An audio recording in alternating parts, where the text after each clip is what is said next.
ያንቺንም እኮ አብሮሻል ሰዎች ናቸው ያጨናገፉት። ምን ለማለት ፈልገሽ? ራሴን ቅሌት ለመደበቅ የአንድ ሰው ቅሌት ማውጣት ይኖርብኛል። ምን ይዘጋሻል? እየቀለድሽብኝ ነው? አይደለም፣ አንቺ በእርግጥ የበቀል ሩጫ ላይ ስለሆንሽ ልብ አላልሻቸውም እንጂ። ምን አንቺ?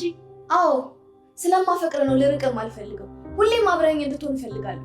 እኔ ከአንድ እናት የተፈጠርን ያህል ነበር የሚሰማኝ። ለካ አንቺ የራስሽን ነገር ስትይ ነው የኔ ብዙ ነገር እያበላሽሽ ነበርሽ። እራስ ወዳድ ነሽ አንቺ። አይ ይቅር። ያው ትልቁ ጥፋትሽ መርሳትሽ ነው። እሱንም ቢሆን ይቅር ብዬሻለሁ።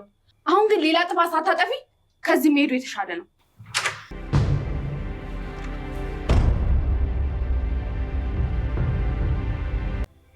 ቤሌን እንዴት ነሽ? ደህና ነኝ ሚስጥረኝ። ምን? ማን ያልሽው? ጄሪ እባክሽ። ይህች ሴት ማናት?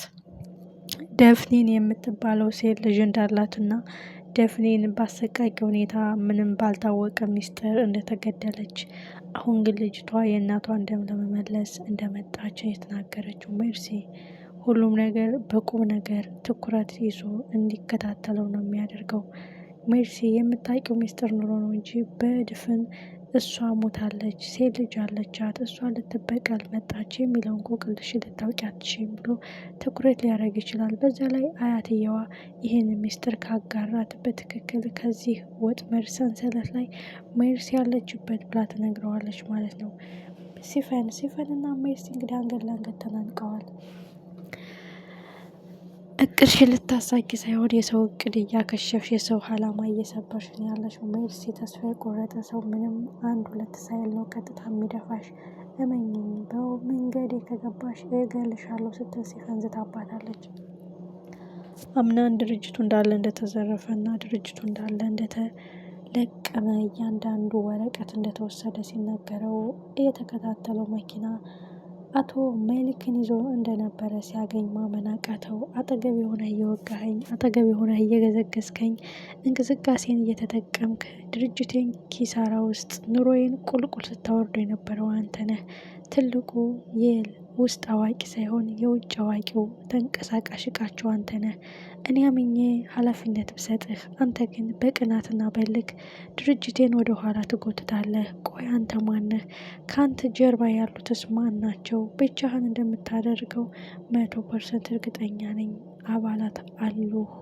ቆይ እውነቱን ተናገር ቢለው አቶ ሜሊክ አልናገርም በማለቱ ሽጉጡን ቀምሷል ማለት ነው። ሌላው ቃል ነው። ቃል እንግዲህ ያቺ ሴቷን እየተከታተላት እያለ በስተመጨረሻ ጉዳት አድርሳበት እሷ አምልጣለች። ይቺ ሴት ግን ማን ናት? ስንቶቻችሁ ናችሁ? ሲፈን ናት እንዴ? ነው እሱ ሌላ ሰው ናት? በእርግጥ ሲፈን እንደዚህ ቀልጣፋና እንደዚህ ሸንቀጥ ያለ ሲስተምና ታክኒክ የገባት አትመስልም። ይቺ በጣም ብዙ ነገር የምታውቅ ካራክሲክስ የተማረች ጂምናስቲክ የሰለጠነች ነው የምትመስለው እና ጥፍጥፍ ነው ያለችው። እና በጣም የሚያሳዝነው ነገር አቶ አምናን አሁን ከባድ ችግር ውስጥ እንደገባ ነው። ለአክስትየዋ እንግዲህ እሷ ጉድጓዱን ቆፋሪዋ እሷ እንደሆነች ስላላወቀ አክስቴ ችግር ውስጥ ነኝ ማለቱ ሜርሲን ጮቤ ያስረግጧታል።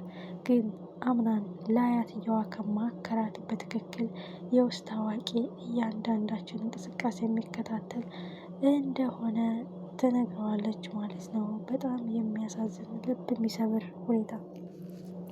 አቶ ቃል በተቻለው አቅም የድርጅቱ ሰራተኞች ሁሉም ሊፍት ላይ ተረፍርፈው ሲያገኛቸው ደንግጦ የመዘዘው ሽጉጥ እሱን ራሱ ጉዳት እንዲደርስበት አድርጎታል። ይቺ ሴት ማናት? ዶክሜንቱን አቀብላ ውስጥ ያለውን ዶክሜንት አንድ ሳታስቀር ለቃቅማ እየወሰደች ያለችው ማናት? ምንድናት? የሚለው ነገር ብዙ ያሳስባል።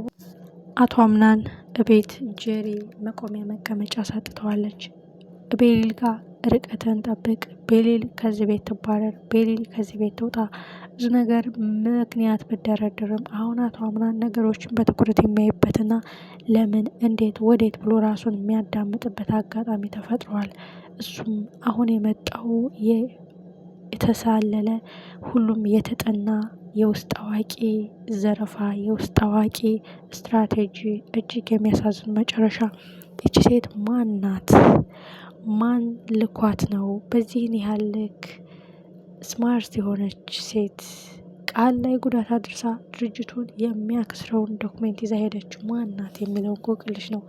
አምናን አሁን ነገሮችን በትኩረት የሚያይበት አጋጣሚ ተፈጥሯል። በዚህ የምስኪኗ ልጅ የቤሌል ህይወት አለ፣ በዚህ የአያትየው አለ እና በጣም የሚገርም ሁኔታ ነው የተፈጠረው። አምናን አክስቴ እያለ ሜርሲንን ሲያማክራት ጉድጓድ የምትቆፍርለት መቀመቅ ልታወርደው ቀን እያቆጠረች ኪሳራ ውስጥ ልትከተው ያለችው አክስቱ እሷ እንደሆነች የዛ ቡድን አባል ያወቀለት ዳይሬክትሊ ነው የሚገላት። አንድ አይልም ሁለት አያስብም። በጣም የሚያሳዝነው ነገር ጀሪ ናት። ጀሪ እንግዲህ ቤሊልን ከዚህ ቤት ውጪ ያለች እንግዲህ ስትናገራት አቶ አምናን ሲመጣ እንግዲህ ሀሳቧን ለውጣ ቤሊልን ለመንከባከብ የመጣች አስመስላለች። ነገሩ አሁን ድብልቅልቁ ወጥቷል።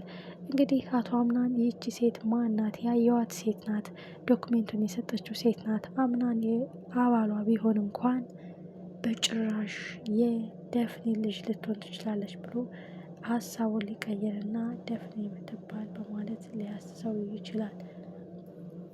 በጣም የሚገርመው ነገር አቶ አምናን ቤሊል እሷ ደህና እስከምትሆን በደስታና በትዕግስት ሲጠብቅ እንደዚህ መሆኑ ነገሮች የተቀነጁና የታወቁ የውስጥ አዋቂ እጅግ ታማኝ የሆነ ሰው ገምተነው ጠርጥረነው የማናውቀው ሰው በውስጣችን እየተጫወተብን እንደው ተረድቻለሁ ማለት አይኑን ሊገልጽ ይችላል አቶ አምናን። በዛ ላይ የጀሪና የሙስጠፋ ጉዳይ ነው። ጀሪና ሙስጠፋ እንግዲህ በይፋ ባልና ሚስት እንደነበሩ አሁን አብረው እንደማይኖሩ ተናግረዋል። እሱ ግን እንግዲህ ወይዘሮ ሜርሲ ከጀሪ ጋር ሜርሲ ከሲፈን ጋር ለማጣላት የፈለገችው ነገር ከሙስጠፋ ጋር አልተሳካላትም። ሙስጠፋ መናገር ባይፈልግም እንግዲህ በድፍረት ለሲፈን ነግሯታል ማለት ነው። እኔ አንቺን ሽጨሽ አንቺን ክጀ ሳይሆን ጀሪ የበፊት ሚስቴ ናት ብሎ በግልጽ ነግሯታል። ሜርሲን ግን ሲፈንና ሙስጠፋን ለማለያየት እዚህ ቤት ያለውን የእያንዳንዱን ግሩፕ ጸብ ለማክሸፍ ያረገችው ሴራ ነው። እጅግ የሚገርም እጅግ የሚደንቅ ነገር። አሁን ድርጅቱን በዚህ ያህል ልክ ምን ያህል ሰርጸው ቢገቡ ነው እንደዚህ የሚያተራምሱት? እኔ የትጀ ነው? ህይወቴ ውስጥ ምን እየተካሄደ ነው? እያንዳንዱ ቀን ጨለማና እያንዳንዱ ቀን ህመም ነው እየሆነብኝ ያለው በማለት ሁሉም ነገር ትርምስምስ ወጥቷል። አቶ አምናን ማንንም ሳያማክር አያትየዋን ቢያማክራት አያትየዋ የበለጠ ትኩረት ትሰጠዋለች። በዚያ ላይ አያትየዋ ሲፈንን አንቺ ቆይ ማን ስለሆንሽ ነው በማለት ጀሪን ከፎቅ ላይ ምስኪኗለች እንደወረወረቻትም ነግራት አስፈራርታታለች። በጣም የሚገርም በጣም የሚደንቅ ነገር። ቃል ያየውን ማመን አቅቶታል። አቶ አምናን ሜሊክን ሲያሳድድ ቃል ድርጅት ውስጥ ተጨማሪ ዶክመንቶችን ልትወስድ የመጣችውን ሴት ሲያሳድድ ጉዳት ደርሶበታል። አምናን የእውነት ሜሊክን ከገደለ በህግ ጥላ ውስጥ ሊውል ይችላል፣ ግን የካዲ አጭበርባሪ መሆኑ ይገባዋል።